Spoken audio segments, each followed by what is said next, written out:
Professor Cortella, prazer enorme te receber aqui no ICL.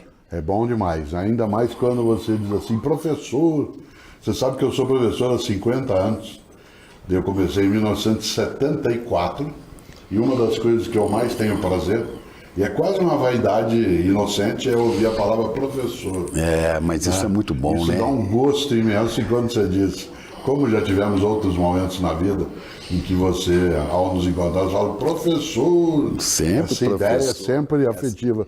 O brasileiro tem um hábito, você sabe disso, né, Chico, que é, quando quer trazer algum afago para ele, assim, mestre, mestre, né? Essa ideia ela é sempre relevante. Aí quando alguém fala comigo, mestre, eu falo, mestre é Jesus, Buda, eu não. Em tese a palavra seria essa, mas eu gosto da ideia. Professor, o som é agradável para mim. Professor, o senhor trabalhou na Secretaria de Educação, foi secretário de Educação, depois substituiu naquele lugar Paulo Freire, né, o grande professor Paulo Freire, que depois foi orientador da sua tese de doutorado. É bom demais.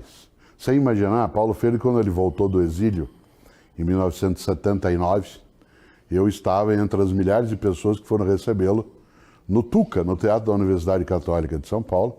Havia milhares do lado de fora e as 1.200 que cabiam dentro numa noite. E ele foi recebido lá por Dom Paulo Evaristo Arnes, de quem ele era amigo também. Aliás, dois Paulos que nasceram no mesmo ano, no mesmo mês, com uma diferença de 5 dias. Dom Paulo Evaristo é 14 de setembro e Paulo Freire 19 de setembro, ambos de 1921. Um nascido em Forquilinha, né, no interior de Santa Catarina, e o outro nascido na cidade do Recife. E é interessante porque Paulo Freire, em 1980, isto é, quando ele retornou de vez do exílio, ele foi dar aulas na PUC São Paulo e na Universidade de Campinas. E eu convivi com ele do dia que ele chegou até o dia em que ele partiu, quando faleceu no dia 2 de maio de 1997. Nessa convivência, né, de quase 18 anos, uma das coisas magníficas que aconteceu foi dele ter sido orientando de doutorado. Aliás, ele foi meu orientador quando eu era o secretário de Educação, ocupando o lugar que ele houvera ocupado por 2 anos. Mas ele fez comigo algo que ele não deveria ter feito. Ele faleceu uma semana antes da minha defesa. Portanto, né, eu brinco que no dia que eu o encontrar, né, que eu vou dizer, olha, poxa, tantas coisas boas pudemos partilhar, fazer juntos, e o senhor decide, né, que ia para a fonte da vida bem na semana anterior. Ele faleceu uma semana antes da data marcada para a defesa. E aí nós adiamos por 1 mês, claro, para até a gente recompor. Inclusive eu tive o gosto, né, de remarcar a data da defesa do doutorado, sem a presença, obviamente, física dele, mas convidei a viúva dele, a professora Ana Maria Freire, que nós chamamos de Nita Freire, porque ela é doutora da área de educação, né, e, portanto, alguém com qualificação. E ali fizemos, mais até do que, né, uma defesa de um trabalho, uma cerimônia de reavivamento de Paulo Freire. Homem genial, genial, o senhor disse magnífico. Assim, quando eu encontrá-lo, o senhor acredita que vai encontrá-lo? O senhor acredita? Sim, claro. Vida após Ele não... a morte, o senhor é filósofo. Olha, você sabe que uma das coisas é que a ideia de banalidade da existência está em imaginar que tudo aqui cessa. Eu não necessariamente acho que é um lugar onde se estará, mas eu não tenho dúvida de que essa imersão, né, numa força que seja muito mais dispersa coletivamente, uma força amorosa. Eu gosto de lembrar sempre, e eu faço com frequência, né, do Mário Quintana, o gaúcho lá de Alegrete, quando ele pediu para colocar no túmulo dele, eu não estou aqui. Não está isso no túmulo dele porque não o fizeram, né? Mas a ideia era dele. Que está, inclusive, nos relatos bíblicos do Evangelho. Isso, exatamente. Né? Aquele a quem procurais não está não aqui. Está aqui. E o Mário Quintana, genial, pediu para colocar. Então a ideia de, quando você diz, será que eu tenho certeza que um dia eu vou encontrar Paulo Freire? No sentido físico, não. No sentido de que eu vou imaginar que haverá, após a minha passagem de vida, após a morte, né, que eu vou dizer, Paulo Freire, e lá vem ele, nos abraçamos, mas que eu imagino que eu vou partilhar com ele, né, um lugar que não é físico, em que a gente deposita, né, a nossa forma de legado de vida, eu não tenho a menor a menor ideia. Agora, simbolicamente, Chico, eu adoro imaginar que eu vou encontrá-lo, sim, como a outras pessoas. Mas eu digo sempre, quando alguém diz, você acha que vai encontrar Paulo Freire? Eu digo sim, como eu vou encontrar meus pais, vou encontrar pessoas da minha família que partiram, meu irmão, etc. Mas eu quero demorar para fazê-lo. A vida não está com pressa, que isso. Uma das coisas que Leonardo Boff um dia disse que foi genial, eu apresentava um programa de TV chamado Diálogos Impertinentes. Isso faz tempo, faz mais de 30 anos quase. E o primeiro era um programa chamado O Desejo, com Leonardo Boff e a Miriam Schneiderman. E o programa, ao terminar, eu disse assim, Leonardo, qual será teu último desejo? Afinal, uma das coisas quando alguém está partindo é qual é o teu último desejo? Essa expressão era mais comum na hora do fuzilamento ou do enforcamento. Mas imaginando que você pudesse fazer essa escolha, ele disse, olha, meu último desejo era encontrar Deus. Mas eu teria tantas perguntas para fazer para ele que não daria tempo dele fazer nenhuma para mim. Né? Eu achei genial, né, a possibilidade de Leonardo poder trazer à tona essa ideia, né, de uma fonte da vida em que você pode perguntar por quê. Né? Por que sim, por que não, por que presente, por que ausente. E eu gosto, de novo, quando o Quintana diz eu não estou aqui. Né? E Paulo Freire, claro que ele está. Né? Aliás... Não está aqui ou estou em todos os lugares. Exatamente. Né? Paulo Freire tinha uma presença forte no cotidiano. Há pessoas que não o apreciam, não há nenhuma dificuldade nisso. Ele não teria nenhuma forma de rejeição a quem o rejeitasse.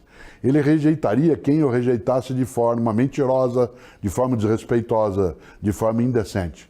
Mas quem não o apreciasse de uma maneira que fosse, ao mesmo tempo, gentil, contributiva essa forma, ele abraçaria.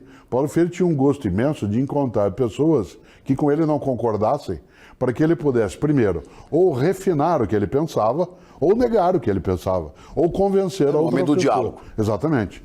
Um diálogo que trazia à tona o gosto, né, pela convivência. E Paulo Freire, eu tenho dito, Chico, isso que eu vou te falar agora com frequência, porque Paulo Freire entrou num circuito, nos 10 anos mais recentes, né, de ser colocado como responsável, né, por algumas das agruras, né, do nosso cotidiano, que é uma coisa tola.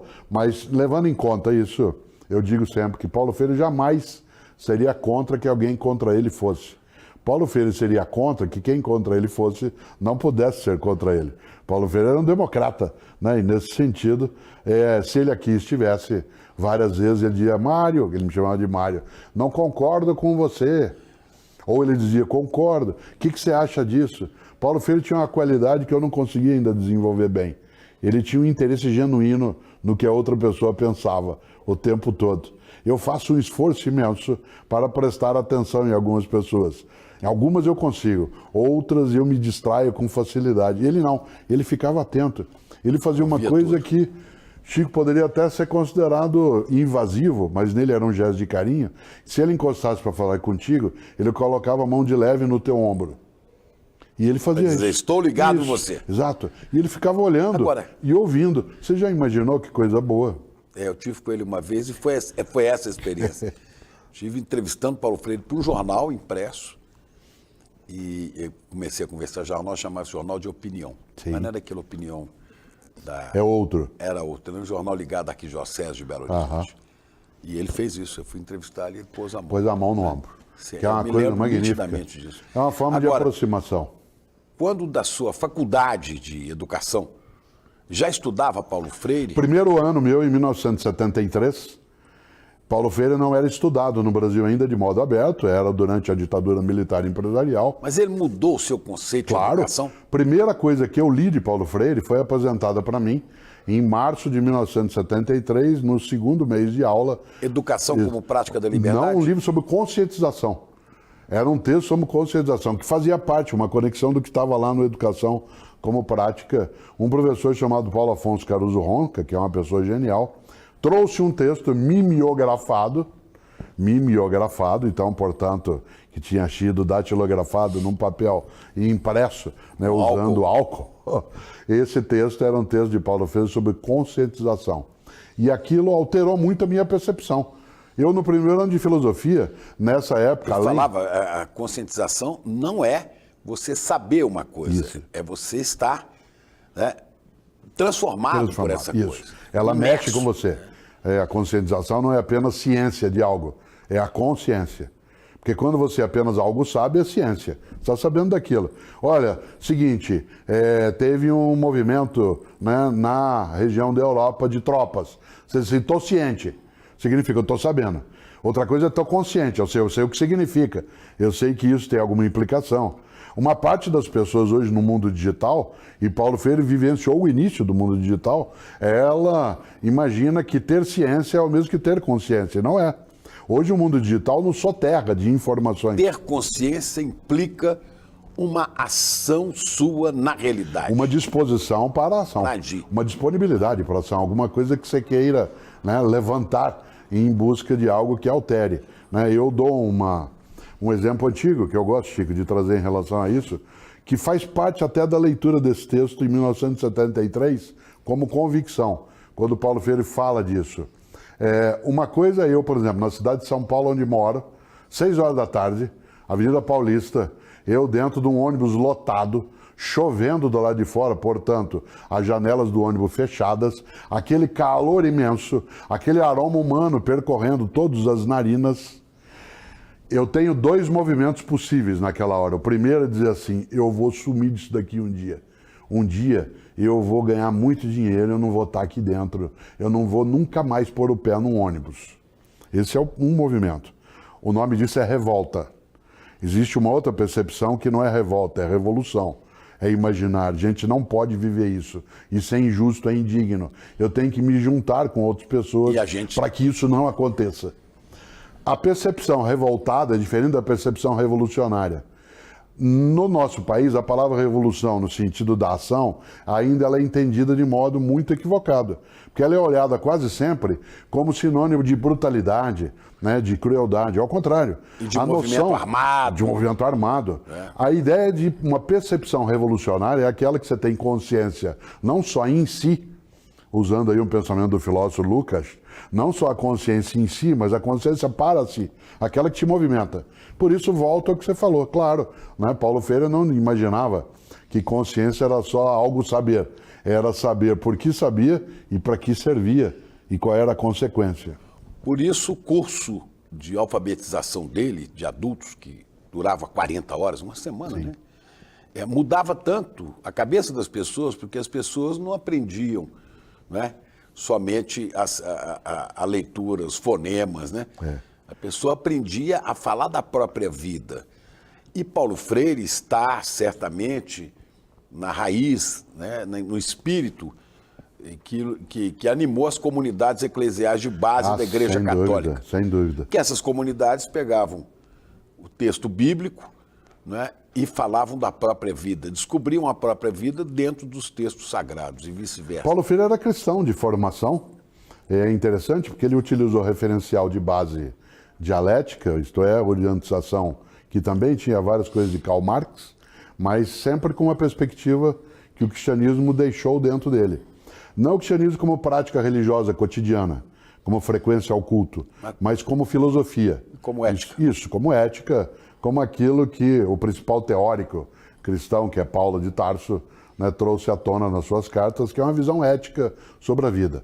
Né? E Paulo Freire não deixou, né, ele não era, digamos, alguém que era igrejeiro, no termo mais antigo, mas era alguém que trazia, assim, a perspectiva humanista, que uma parcela do cristianismo é capaz de trazer na sua história, e a mensagem original, pelo menos de leitura, né, trazida por Jesus de Nazaré, oferece, né, essa condição.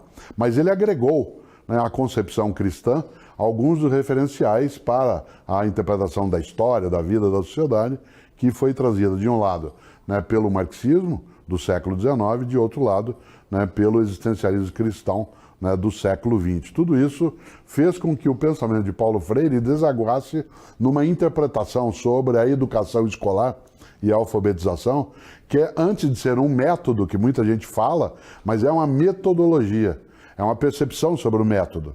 Método é só uma técnica. Metodologia é a tua concepção sobre o método. E a metodologia de Paulo Freire era, eu não posso apenas treinar alguém para que ele desenhe letras ou decodifique uma frase. Ele precisa ter consciência do que é que aquilo significa. E aí o exemplo... E eu, como educador, tenho que aprender com ele. Tem que aprender com a outra pessoa, a pessoa aprende comigo. Uma frase clássica, que é um subtítulo do Pedagogia do Oprimido, que você menciona, né? Ele dizia: ninguém educa ninguém, é um subtítulo. Ninguém se educa sozinho. As pessoas se educam reciprocamente, mediatizados pelo mundo. Essa frase, quando interpretada de modo parcial, quando interpretada de modo patife, algumas pessoas pegam esse subtítulo e tiram a segunda parte. E dizem: Paulo Freire escreveu: ninguém educa ninguém. E para aí. Isso, mas ele disse: ninguém educa ninguém no sentido de ninguém só educa, vírgula, ninguém se educa sozinho, porque quem educa também é educado. Se eu fico só na primeira parte, eu vou dizer que ele é um destruidor da ideia de educação. Se eu pego a segunda, junto com a primeira, eu vou identificar a metodologia de Freire.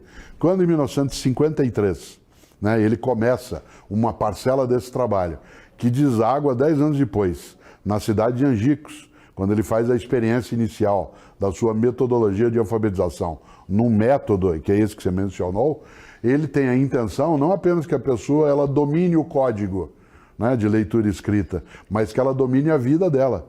A educação, como você lembrou no começo, como prática da liberdade. Paulo Freire dizia, você sabe disso, que a finalidade da educação é a emancipação. E aí tem uma curiosidade, você que viveu em Minas boa parte da vida, sabe, né, a palavra emancipar, quando a gente traz, né, do latim para nós, quase que significaria tira tua mão de mim. Que o mineiro diz larga deu. Larga né? deu. Larga deu. É tira tua mão de mim, ex manus capere, tira tua mão de mim. Significa me deixa livre. Isto é, não me domine, não me dirija. Eu sou alguém que sou capaz de seguir o meu caminho, mas não sozinho, sigo contigo. Esta lógica de Paulo Freire, a educação como emancipação, isto é, o conhecimento como liberdade, é uma ideia que Paulo Freire trabalhou em muitas coisas, mas não foi só ele. O que Paulo Freire faria se ele estivesse hoje aqui?